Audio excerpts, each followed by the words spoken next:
A lo largo de los siglos, el trono de Pedro ha sido ocupado por hombres de fe, de oración, de profunda sabiduría, pero también por figuras envueltas en conflicto, intrigas y hasta muerte.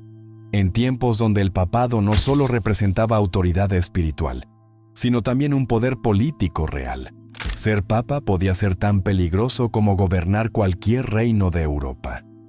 En el laberinto de pasiones humanas, ambiciones desmedidas y luchas por el control de la Iglesia, algunos pontífices fueron víctimas del puñal, del veneno, de la conspiración silenciosa o del escándalo público. Son muertes que la historia recoge con datos fragmentarios, pero que aún hoy, siglos después, siguen generando preguntas. De todas ellas, hay una, la última en esta lista, que destaca no solo por su cercanía en el tiempo, sino porque las dudas que dejó aún permanecen como un eco inquietante en el corazón de muchos fieles. El primero de estos pontífices es Juan VIII, elegido papa en el año 872. Gobernó durante una etapa convulsa, cuando Roma era un tablero político dominado por la amenaza sarracena y los enfrentamientos entre las potencias europeas. Juan VIII intentó fortalecer la defensa de Italia frente a las incursiones musulmanas, apelando a la unidad cristiana. Fue un diplomático tenaz, organizador de concilios y defensor del primado romano. Pero su autoridad tropezaba constantemente con la ambición de los nobles locales y las divisiones internas. Desgastado por años de presiones, traiciones y desilusiones, el Papa cayó víctima de sus propios colaboradores. En diciembre del año 882, Juan VIII fue envenenado. Pero el veneno no actuó con rapidez, y los asesinos, decididos a terminar el trabajo, lo remataron a golpes con un martillo. Este brutal crimen marca uno de los primeros magnicidios documentados de un pontífice. Su asesinato abrió un periodo particularmente oscuro en la historia de la Iglesia, donde el trono papal quedó a merced de intereses seculares y ambiciones dinásticas. Juan VIII no solo perdió la vida, su muerte simbolizó el quiebre de la autoridad papal frente al caos que vendría. No menos impactante fue el destino de Esteban VI, cuya figura quedó asociada a uno de los episodios más macabros del papado, el sínodo cadavérico. Esteban accedió al trono pontificio en 896, en un momento donde Roma era gobernada, en la práctica, por clanes familiares que usaban al Papa como una ficha más en sus disputas. El enemigo declarado de Esteban fue su antecesor, Formoso, quien ya había fallecido. Pero eso no impidió que, en un gesto sin precedentes, ordenara desenterrar su cadáver para juzgarlo en un concilio. El cuerpo putrefacto de Formoso fue colocado en un trono, vestido con ropas papales, mientras un diácono hablaba por él, respondiendo a los cargos de usurpación y violación del derecho canónico. El juicio fue una farsa grotesca, un escándalo que horrorizó incluso a los romanos de la época. El cadáver fue despojado de sus vestiduras, declarado culpable y arrojado al río Tíber. Pocos meses después, el pueblo, hastiado por semejante sacrilegio, se rebeló. Esteban VI fue apresado y encerrado en una celda. Allí, en el silencio de una prisión romana, fue estrangulado por orden de sus enemigos. Su muerte fue tan violenta como absurda había sido su gestión. Y el eco del juicio al cadáver de Formoso permaneció como una cicatriz en la historia de la Iglesia. Juan XII, por su parte, representa el rostro más escandaloso del papado medieval. Subió al trono papal en el año 955, con apenas 18 años, impulsado por su poderosa familia, los Teofilactos. Su juventud y falta de preparación fueron el preludio de un pontificado lleno de excesos.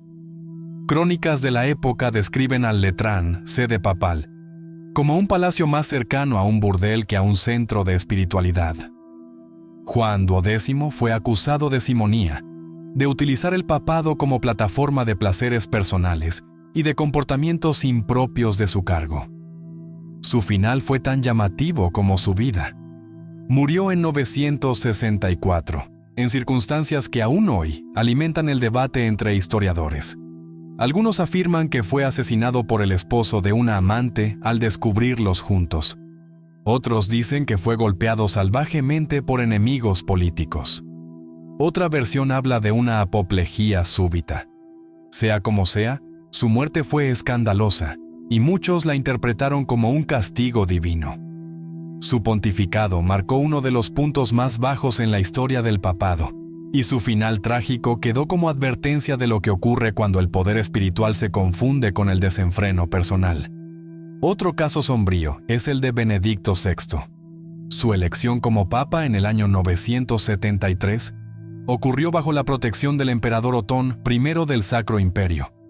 Pero con la muerte del emperador, el respaldo político que lo sostenía desapareció, y sus enemigos aprovecharon para actuar.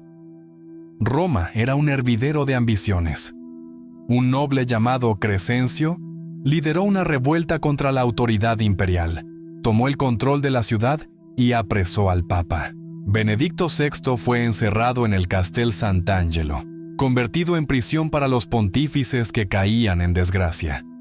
Durante semanas permaneció allí, aislado, sin poder. Luego, sin juicio y sin anuncio oficial, fue estrangulado por orden de sus adversarios. El asesinato fue una maniobra política fría, eliminar al papa sin hacer ruido, antes de que el nuevo emperador, Otón II, pudiera intervenir. Su tumba no recibió honores, y su nombre fue borrado de muchas crónicas durante décadas. Fue uno de esos papas atrapados entre dos mundos: la espiritualidad que intentaba preservar y la política brutal que lo devoró. Su muerte, silenciosa pero decidida, fue otro clavo más en la cruz de un papado que, durante siglos, fue rehén de los poderes seculares. A estas alturas del relato, los casos de asesinatos papales parecen formar parte de una época lejana, medieval, casi impensable hoy. Sin embargo, la historia del siguiente pontífice nos lleva a una muerte rodeada de teorías modernas, ambigüedad institucional y una herida que aún no termina de cerrarse. Pietro del Morrone, mejor conocido como el Papa Celestino V, nunca buscó el poder. Era un monje ermitaño, dedicado a la oración y la penitencia, que vivía alejado del mundo en una cueva en los Apeninos. Sin embargo, en el año 1294, tras más de 2 años de sede vacante y una curia paralizada por divisiones internas, fue elegido papa en un acto desesperado del colegio cardenalicio. El cardenal latino Malabranca fue quien propuso su nombre, con la esperanza de que su santidad personal devolviera la paz a la Iglesia. Pero Celestino V no estaba preparado para la complejidad de Roma, las intrigas palaciegas ni el peso del poder. En su inocencia permitió que otros gobernaran en su nombre.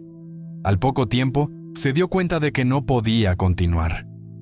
Renunció al papado voluntariamente, un gesto extremadamente raro en la historia de la Iglesia. Y fue entonces cuando comenzó su verdadera tragedia. Su sucesor, el ambicioso y astuto Bonifacio VIII, temía que la existencia de un papa vivo que había abdicado se convirtiera en una amenaza o una fuente de disputas futuras. Por eso, ordenó encarcelarlo. Celestino fue trasladado al castillo de Fumone, una oscura fortaleza en la región del Lacio. Allí vivió sus últimos meses en condiciones deplorables. Se dice que su celda no tenía ventanas, que apenas recibía alimentos y que su salud se deterioraba rápidamente.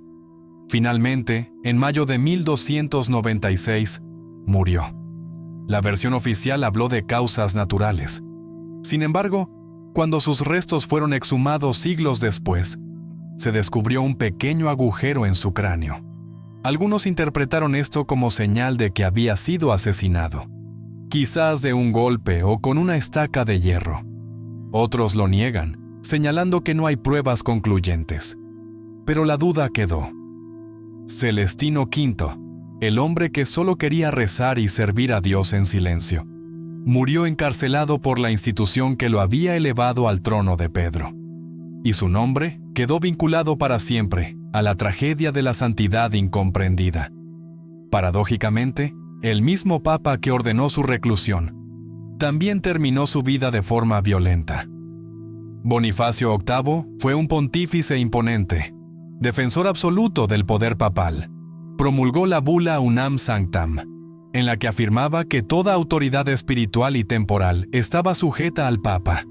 Esta postura lo enfrentó directamente con el rey Felipe IV de Francia, quien no estaba dispuesto a aceptar semejante afirmación. La tensión escaló rápidamente. Bonifacio excomulgó al rey. El rey respondió con violencia. En septiembre de 1303, un grupo armado liderado por Sciarra Colonna, miembro de una familia noble romana enemiga del Papa, y por Guillaume de Nogaret, enviado del rey de Francia, irrumpió en Anagni, donde Bonifacio se encontraba retirado. Entraron en su residencia, lo golpearon, lo insultaron y lo mantuvieron prisionero durante varios días. Se dice que Bonifacio, anciano y enfermo, resistió con dignidad, pero el daño ya estaba hecho. Aunque fue liberado días después, su salud se deterioró rápidamente. Murió pocas semanas más tarde, el 11 de octubre de 1303. La causa oficial fue fiebre alta, pero muchos historiadores coinciden en que la violencia sufrida en Anagni y la humillación pública precipitaron su muerte. Bonifacio VIII fue enterrado en San Juan de Letrán. Su tumba, que alguna vez fue monumental, desapareció con el tiempo, pero su figura permanece como una de las más poderosas, polémicas y trágicas de la historia pontificia. Durante siglos, el papado vivió una lenta transformación. El poder temporal fue cediendo paso al liderazgo espiritual. Las muertes violentas disminuyeron. El Vaticano se convirtió en un símbolo de estabilidad en un mundo cambiante. Pero aún en tiempos modernos, no todas las muertes papales han estado libres de sospecha. Y el caso más célebre, sin duda, es el de Albino Luciani, el Papa Juan Pablo I. El 26 de agosto de 1978, Luciani fue elegido papa tras la muerte de Pablo VI. Desde el primer momento, cautivó a todos con su calidez, su humildad y su lenguaje cercano. Rechazó la pompa de la coronación, eliminó la silla gestatoria y prefirió hablar como un párroco de pueblo que como un jefe de Estado. Tomó el nombre doble de Juan Pablo, en homenaje a sus dos predecesores inmediatos, señalando así su intención de continuar la renovación de la Iglesia. Durante su breve pontificado, pronunció homilías sencillas pero profundas, cargadas de ternura y claridad. Habló de la importancia del amor, de la misericordia, de una Iglesia más pobre y más humana. Sin embargo, apenas 33 días después de su elección, el 29 de septiembre, el Vaticano anunció su repentina muerte. La noticia fue un golpe para el mundo católico. Se dijo que había fallecido de un infarto mientras dormía. Sin embargo, pronto comenzaron a surgir contradicciones. Algunos informes afirmaban que fue una religiosa quien encontró su cuerpo. Otros decían que fue su secretario personal. La hora de la muerte variaba según la fuente. Lo más desconcertante fue la decisión de no realizar una autopsia. El cuerpo fue embalsamado de inmediato, y el Vaticano guardó silencio ante las preguntas. Las especulaciones no tardaron en aparecer. Se habló de posibles tensiones internas, de un papa que quería intervenir en el IOR, el Banco Vaticano, de reformas que incomodaban a ciertos sectores. Autores como David Jalop impulsaron teorías sobre una conspiración para silenciar al pontífice. Otros, como el periodista John Cornwell, han ofrecido explicaciones menos dramáticas, apuntando a problemas cardíacos maltratados y a un entorno papal poco preparado para una crisis médica. Sea como fuere, la muerte de Juan Pablo I continúa siendo, hasta hoy, motivo de debate. No hay pruebas concluyentes de una conspiración, pero tampoco hay una narrativa oficial que logre disipar completamente las dudas. Luciani fue enterrado en las grutas vaticanas, en una tumba sencilla como él mismo había deseado. En 2022, fue beatificado por el Papa Francisco, quien elogió su sonrisa limpia, su cercanía al pueblo y su amor por la verdad. Para muchos, la brevedad de su pontificado no opacó su luz. sino que la intensificó. En apenas un mes, sembró una esperanza que sigue viva. Su muerte, sin embargo, aún nos recuerda que incluso en los tiempos más modernos, el misterio puede envolver la sede de Pedro. Con Juan Pablo I concluye esta lista de papas cuya muerte no fue del todo serena. Algunos cayeron por la violencia directa, otros por decisiones calculadas en la sombra. Hay quienes murieron en el aislamiento, otros entre rumores, y unos más a manos de sus propios colaboradores. Pero todos dejaron una huella, no solo por cómo vivieron, sino también por cómo murieron. Y en cada uno de estos finales, la historia nos ofrece una lección. El papado, por más sagrado que sea, no está exento de los peligros del mundo.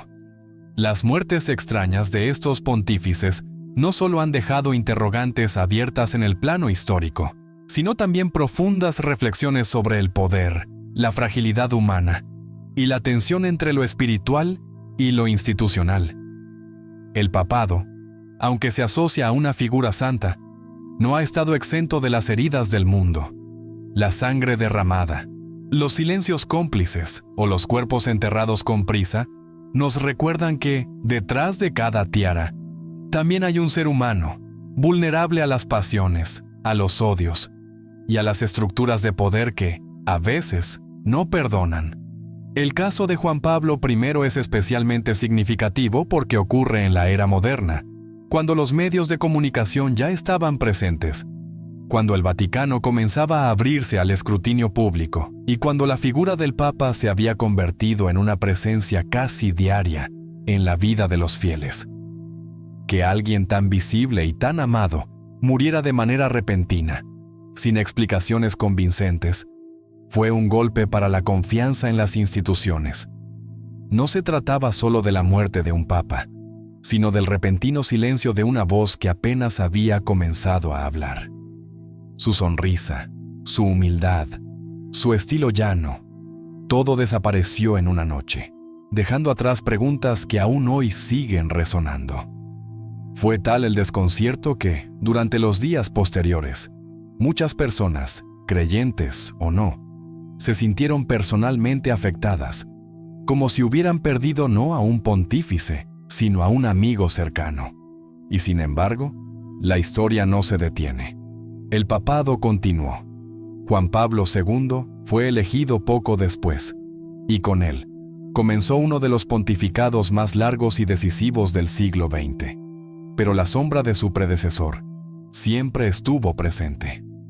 De hecho, fue el propio Juan Pablo II quien años más tarde, al visitar la tumba de Luciani, expresó su emoción por el legado breve pero luminoso de Juan Pablo I.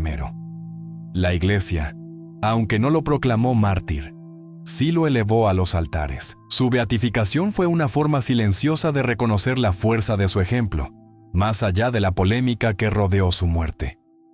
Cuando observamos estos episodios en conjunto, algo queda claro. El trono de Pedro nunca ha sido un lugar completamente seguro. En distintas épocas, ser papa ha implicado un riesgo personal real. No solo el riesgo espiritual de ser guía del mundo católico, sino también el riesgo físico de ser blanco de intereses ocultos, venganzas o purgas. Ya en el siglo III, el Papa Fabián fue martirizado por orden del emperador Decio. San Pedro mismo murió crucificado en Roma. El papado nació entre persecuciones y sangre, y a lo largo de los siglos ha atravesado todos los matices posibles del sufrimiento humano. Es importante decir que no todas estas muertes deben verse como resultado de conspiraciones. Algunas fueron consecuencias de contextos caóticos, otras de decisiones humanas equivocadas, y otras, simplemente, de enfermedades o debilidades mal atendidas. Pero en todos los casos, la dimensión simbólica de la muerte papal es poderosa. Un papa no muere en el anonimato. Su fallecimiento siempre tiene un eco profundo en la Iglesia y en la sociedad. Si su muerte es pacífica, es motivo de consuelo. Si es violenta o confusa, se convierte en símbolo, en herida, en advertencia. Incluso hoy, cuando el Vaticano cuenta con protocolos médicos, seguridad personal y canales de comunicación más desarrollados, la muerte de un papa sigue siendo un momento delicado. El mundo se detiene. Las miradas se vuelcan hacia Roma. Las preguntas resurgen. Y la historia se encarga de recordar que, aunque el papado es una institución divina en su esencia, se ejerce en medio de un mundo profundamente humano. Esa tensión entre lo eterno y lo terrenal, entre lo sagrado y lo político, ha sido quizá una de las marcas más constantes del oficio petrino. Y a pesar de todo esto, la figura del Papa sigue inspirando respeto.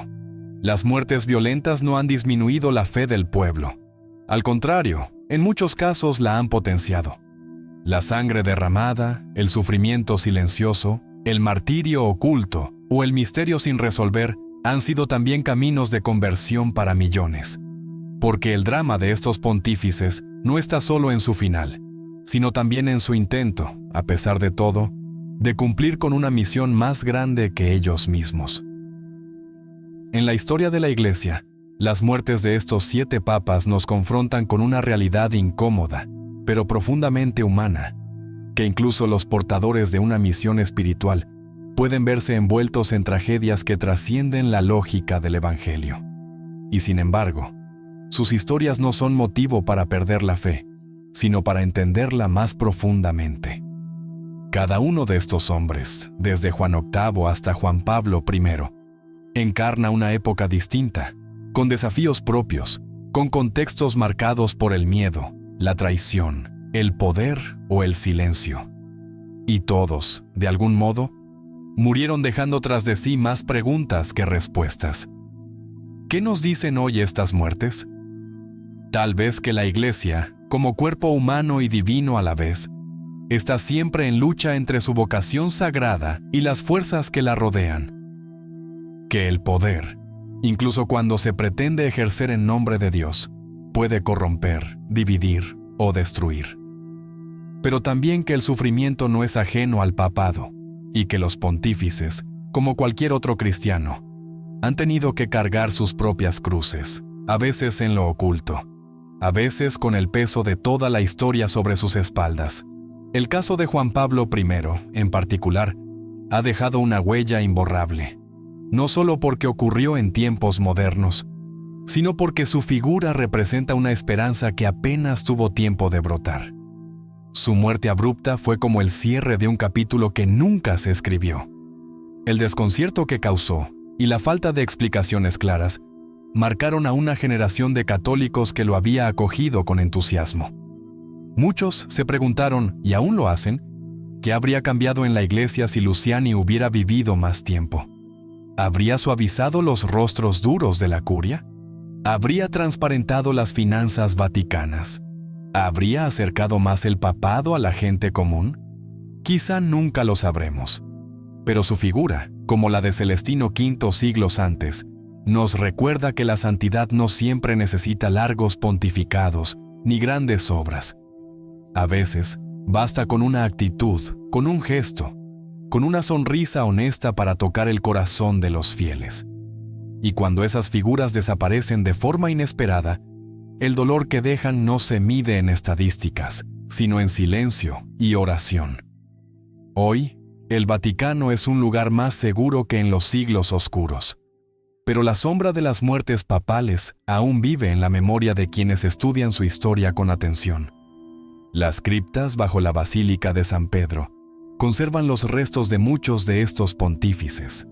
Allí, entre mármoles silenciosos y lápidas solemnes, reposa una parte de la historia más intensa del cristianismo. Visitarlas es encontrarse con el misterio, con las preguntas no respondidas, con la grandeza y la fragilidad del hombre que, al sentarse en la cátedra de Pedro, lleva sobre sí una carga que no siempre termina en paz. A lo largo de este recorrido, hemos visto cómo el trono de Pedro ha sido, en ocasiones, una silla marcada por el riesgo. Los pontífices aquí mencionados no murieron tranquilamente rodeados de rezos en su lecho. Murieron en prisión, envenenados, golpeados, encerrados, o simplemente desaparecidos en circunstancias aún poco claras. Sin embargo, En cada uno de esos finales, también encontramos una enseñanza. Aunque el mundo haya querido callarlos, sus muertes han gritado por siglos desde los rincones de la historia. No es necesario justificar cada episodio, ni caer en el sensacionalismo para reconocer que la historia del papado está tejida con hilos de oro y también con sombras. Lo importante es recordar que la Iglesia no es santa por sus hombres, sino por su origen, que las caídas, las intrigas y hasta las muertes oscuras de sus líderes no destruyen su mensaje esencial, sino que lo humanizan, lo hacen más comprensible para aquellos que, también en su vida diaria, enfrentan sufrimiento y dudas. Al final, la vida y la muerte de cada papa forman parte de un largo camino que continúa. Un camino en el que hombres falibles han tratado de custodiar una verdad que los trasciende. Algunos murieron en santidad, otros en silencio, y unos más en medio de confusión y violencia. Pero todos, en mayor o menor medida, reflejan algo del drama humano que late en el corazón de la Iglesia. Y quizás esa sea la razón por la cual este tema sigue generando interés. Porque no se trata solo de historia. Se trata de comprender que incluso en lo más alto de la jerarquía eclesiástica, la vida puede cambiar en un instante. Que incluso quienes visten de blanco pueden desaparecer en la noche, dejando tras de sí una estela de incógnitas y una verdad profunda. Que la cruz, tarde o temprano, llega también para ellos.